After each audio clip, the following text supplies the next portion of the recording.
Well, kia ora and welcome back to the jail. Bjorn and Josh live from a jail cell, and we're joined in our jail cell by none other than Josh Mack. Kia ora, Josh, how are you? I'm good. That's good, my friend. It's wonderful to be here. What have you done to get yourself into jail? I've got no idea, but I currently am very tired and I've got a sore throat, so I guess that's enough, right? Did that help, though, singing your new single, Tired? Yes. It helped you to sort of get into it, you know? Like, I felt like it was a genuine song. It didn't help me sing it, but it did help me feel it. Right, yeah, Does it sure. make sense? So emotional.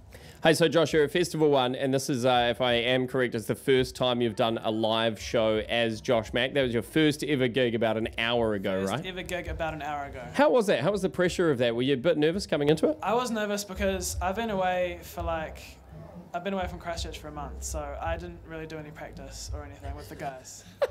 So that was a bit of a freestyle. I shouldn't say that. So that was fully freestyled. Nah, it wasn't. We knew the songs, obviously, but it was a lot of fun, a lot of energy, and a lot of sweat. You did have to, in one of the songs, you did have to momentarily stop and restart. Why was that? Okay, so the reason that was because I actually couldn't hear my voice, and for some reason, there was this part of me that felt like I was out of tune. So I couldn't, like, physically, my musical brain could not handle it, so I just said, let's stop. Can we turn the things up, because I can't hear a thing. Hey, well, you got to do what you got to do, right? Yeah, because I mean, you want to give the people what they want. And you know what? People need to know that you can make mistakes. Hey, and you must have been pretty stoked, though, because I was there in that gig, and that was a huge turnout for your first ever live performance. Most people start, they get like 7 people turn up, and they're all their friends and family. You start there, then you play at a bar, you maybe get 30 people doing a pub quiz or something, and then eventually you start getting your own. I mean, you're playing at a festival. I don't know how many hundreds of people were in there, but it was packed, and like, they were loving it. The most thing I was nervous about was that people wouldn't come. So I was so stoked that there were so many people. Well, there was all those people there, and they all heard your brand new song. So we got to hear that for the first time. Is that going to come out as a single? Yeah. So we're planning on. It's called Jumpstart. I'm not sure if actually I'm independent. I can say whatever I want. I can't say that because of my label. Oh wait, I don't have a label yet. So if anyone wants to sign me, put some rules on me. That'd be good. Yeah. So that's going to be coming out soon. I've got no idea when I do. Sometimes people ask when it's coming out, and I say a date, but it's totally wrong. So I'm just going to say it's coming out soon. Hey, well, the great thing about not having a label is no one can keep you accountable for the dates you make up. I can do whatever I want. I did notice one thing, and you said before it was very sweaty and very hot. You mentioned that when you were performing, you were like, sheesh, it's getting hot in here, guys. It is hot. I'm not sure if you were aware, but you were actually wearing a jumper when you said that. And I think a lot of people probably thought, you could probably take that off. Might help. Yes, that is true, but I'm so scared that I'm going to lift my jumper off and my whole top's going to come up, and then everyone's going to go like, ah, but like in the stupid way. Right, yeah. And like, oh, fun. Like, but you take a top off sort of thing. Yeah. But I had a lot of friends in the thing, and even when I just like took it off, I'm pretty sure hardly any skin showed, but I heard like a, take it off. I'm like, oh, please don't. Yeah. That's what I didn't want. Come on, guys, let's all take this seriously. Let's be mature. Yeah. Let's be mature. I mean, you're 20 on Monday. So 20 in 2 days. Happy birthday, So and we should be mature by if now. you follow me, please wish me a happy birthday.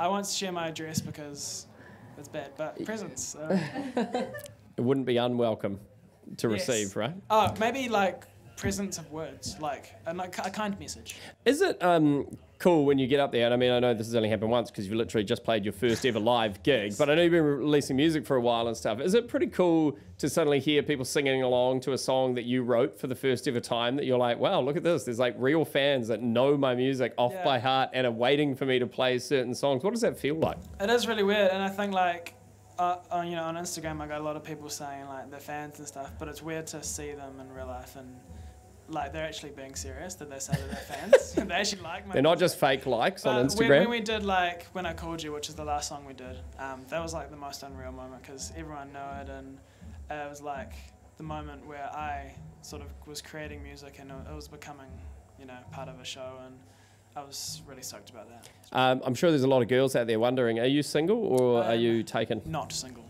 Ooh. Unfortunately. You hear that? No, Hearts. sorry, fortunately. Fortunately, I'm not. Unfortunately for them. I'm very happy. Yeah, but unfortunate for them. For them. Missed I was out. saying for them. I feel like a lot of hearts just got broken in that very moment there, because I was noticing... I nearly did something bad just then. I nearly said fortunately that I was dead, but it was unfortunately. Hey, look, if we move on quickly, no one will pick Yes, up on please, it. The more we dwell, the more Yeah. poignant it becomes. What do you reckon the ratio was between the audience, between guys and girls? What he's asking is, are you the Justin Bieber of New Zealand? I've been told a lot that I sound like Justin Bieber, and it's not like people say that it's not a compliment, but I find it a compliment because I think he's a great singer. So He's done pretty well for himself. And hey, if you are the Justin Bieber of New Zealand, that gives you free license to adopt a monkey and then abandon it in Germany. okay, I'm not even joking. I really want a monkey. But don't Can you abandon organise it. that, please? Well, I don't think he wanna abandoned it because he wasn't no. allowed it out of the would country. be So I think kind. he still cared about it, but he was I would like, be I've got to kind. leave it here because... But you know what? Every time I say to my girlfriend that I want a monkey, she goes, "You know they can rip off your face, right?" Is that Why don't true? you just get like a cat or a dog? I was thinking about a turtle. I do have a dog. Oh, turtles are good. That's only like a 80 to 120 But year apparently they commitment. smell. I don't know. I've never owned one. And But I don't want to clean the tank. okay, are you going to release an album anytime soon? An EP. Okay. What's the difference between an album and an EP? Can you explain? An EP is called extended play. And that, I don't know nothing else about it. So it's longer than an album? It's No. longer than a single. It's longer than a single. So it's like So it's an in-between. 4 or 5 songs. It's kind of like brunch. Yeah. It's the brunch of albums. Josh, when you've played your first gig, when's the next gig happening? Tomorrow. Yeah, okay. And you're playing on a pontoon in the I'm- lake I here am at playing on a Festival One, pontoon. Yeah, which is going to it's- be pretty amazing. Are you worried about? Do you get seasick? Because I get motion sickness really easy, and I'd be worried. I don't get seasick very much, but sometimes on the ferry, when it's very swelly, I do. Oh, you'll be all right. Yeah, you practiced on fine. the Inter-Islander. Nice. In the cabins. And Any gigs coming up in your hometown of Christchurch? I mean, hopefully. Okay, he's This is- committed this is to the it. same thing Look, we where can we- commit to anything. Let's say, why don't you do a minimum of Let's 5 say gigs the in next- 2019? In the next 10 years, I would have done at least 1 gig in Christchurch, I'm guessing. Can we not set a bigger goal than that though? Could we say you 5 want a bigger gigs? one? Yeah, can you do 5 gigs in 5 2019? gigs in 17 years. In the next year? Oh, next year. In the next 12 months? I think we could do that. Good, okay. We've set some goals now. That's not a promise, that's a goal. Look, if you don't set goals, you can't achieve them. But then also you very can't fail if you don't set goals. So it's, But true, so 50-50, should I set a goal, should I not? I've got a really embarrassing question to ask you. Right in the Those middle, are my favourite questions. right in the middle of your gig, my mum came up to me, and she was like, Very "Bjorn, nice lady. isn't it so exciting to see Josh on stage?" Because I've known you for a long time and Yes. your family, and my mum knows you as well. And she's like, "Oh," and you hate it when your friends' mums and stuff do this, but they're like, "I remember when you were just a young boy." She's like, "I remember when Josh was like 7, and he was always wearing his Spiderman outfit. Everywhere he went to dress up as Spiderman, and he was crawling around as if he was Spiderman." Have you ever thought about doing a Coming out performance as as Spider-Man, bringing it back? You know what? I actually haven't, but you've just sparked a great idea in my mind. It's funny, everyone from my church says the exact same thing. Oh, I remember when you ran around in the little Spider-Man outfit. That's so That's nice of them to condescend in that way That's to you. very nice. But, Yeah, but especially now that you're 20 on Monday Exactly. and you're It's trying to on get Monday. people to take you seriously. No, okay. So Spider-Man's actually still my favourite superhero, like by far. Like by far. What's your favourite superhero, Bjorn? Well, Thor, because I sort of somewhat look like him less and You- less you as I get do. older. Thank you. Can someone tell me I look like a superhero? You look like the Hulk's Ant-Man. shirt that burst into pieces as he changed. So I'm a piece of material in a superhero film. I think you look like the Scarlet Witch. Is that a woman? Yes. Okay. That was a joke. Hey, I heard you actually sound checking when I came in this morning, and we were arriving at festival, and you were sound checking in a barn. Yes, And you mentioned that you wrote a song. One of your songs, you wrote it on the toilet. Oh, yes. Can you tell us a little bit about that? So, I didn't actually play that song this morning. Yeah, I noticed that you didn't say that in your set, and I was wondering if that was a joke that you were testing out at No, soundcheck and you so- didn't like how it went, so you abandoned it, or if that's true. No, so the set we did this morning was shorter than the one it is tomorrow. So we've got a few extra songs tomorrow. But a song called Girls on the EP. I think it's just going to be a bonus track because it's really not that good.